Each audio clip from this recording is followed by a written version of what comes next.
welcome back. Joining us today, Heather Arnt, owner of Red Door Pediatric Therapy. And today we're going to be talking about managing the holiday wish list expectations. Well, Good that's morning. a big one. It's a big one. Good morning. Yeah. So, because you know, the kids, you see the commercials, you see the flyers, you want everything that you see. Absolutely. And part of the fun is writing down everything you want. You know, part of the fun is in that process. So limiting that process is kind of, you know, a downer. But as a lot of people start their shopping either on Black Friday or shortly thereafter, which doesn't give you a ton of time in that time frame to sort of get everything you wanted to get. Sure. I think limiting expectations right from the get-go. You can put as many things on this list, but you know, people are moving in that direction. There's a solid trend where you get one thing that you wear, one thing you read, one thing you want, one thing you need. You know, people are kind of catching on to a limit right from the start.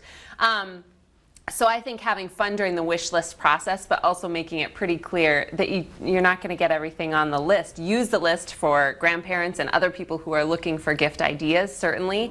And, you know, use Santa to your advantage. If your kids are younger, this is one sleigh and one guy. We can't put all this stuff on here. You know, when Monica and I were growing up, we'd get a catalog maybe from a couple of stores, and you'd go through and you'd circle it or whatever. Yep. I was talking to somebody just the other day, and they said to their daughter, circle what you would like, and the whole catalog was circled. Now, it wasn't an entire Sears catalog, but still, so setting those guidelines and giving a real expectation is really, really important. It sure is, and I think even, you know, marketers know this time of year, even if you don't have cable, if you have Netflix and Hulu, those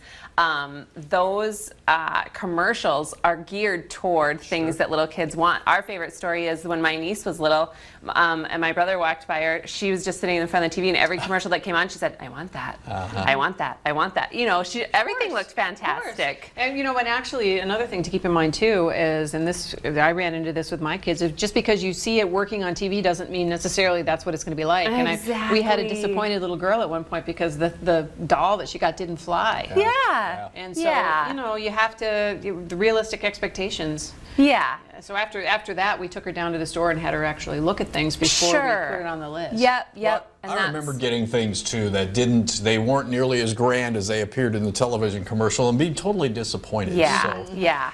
Tell me what you mean by set a time limit for changes. Well, I mean, once you make your list, then, you know, let's say December 1st, no changes, because that sort of world class at my house is on the 17th, like, golly, I also saw this thing and it's really cool. I'm like, what? Yeah. You know, so that's Santa kind of doesn't have stressful. time to do all that switching at the last There's minute. some pressure as a parent to really, you know, get the thing that's at the top of the list. But if the thing that's at the top of the list changes 14 times between now and Christmas, that's a little bit, that's unrealistic and sort of sets us up for disappointment. Not only does it try and condense the time that they're asking for things, but you also, as the parent, may want to let Grandpa and Grandma know, well, here's what she wants, I got this for them, you know, that kind of thing. So it just helps you with budgeting your time as well. Absolutely, absolutely. And the other thing I think at this time of year that is so easy to do is to really take a step back from what's on your list and think about perhaps what's on someone else's list that may have a much more pared down list than yours. And so really promoting generosity. There are so many ways to help this holiday season. Oftentimes at elementary and I know at the middle schools there is a tree with kids the same age as the kids you might have that have things on their list too. And sometimes if you can take a step back from the I want, and really look at this is what someone else wants too, and they're not able to get this by themselves. What can we do for them? There's some fun in that too, and taking some of the pressure off of what's on your wish list and promoting sort of gratitude. And kids love to be generous with They others. absolutely do. It's fun to purchase things that you would like to get for other people. It feels good. It's fun for kids. It's fun to package it up and wrap it up.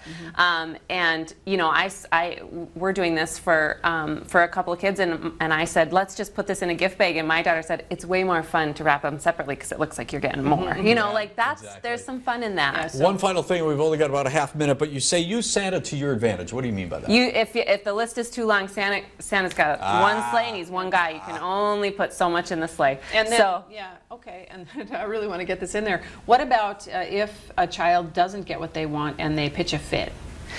You know, I'm never a huge fan of pitching a fit, but oftentimes they get money or gift cards. And so I think that's an opportunity to say, well, this costs this much, you got this much in gift cards. What do you want to do to try to get to this? Do you want to either use your own money and try to purchase that, or do you want to put it on your birthday list? Or, and also that's life. That there's a learning curve in disappointment. And so I think how you handle that, how you react to that as a parent, there's a learning curve in that as well. All right. Thank you very much. Now, where do people get in touch with you? They can find us at reddoorpediatric.com, or they can sure give us a call on the phone. I think there's a call button on both our Facebook page and our website, and just Google us. All right. Thank you so much for being here. Thank you.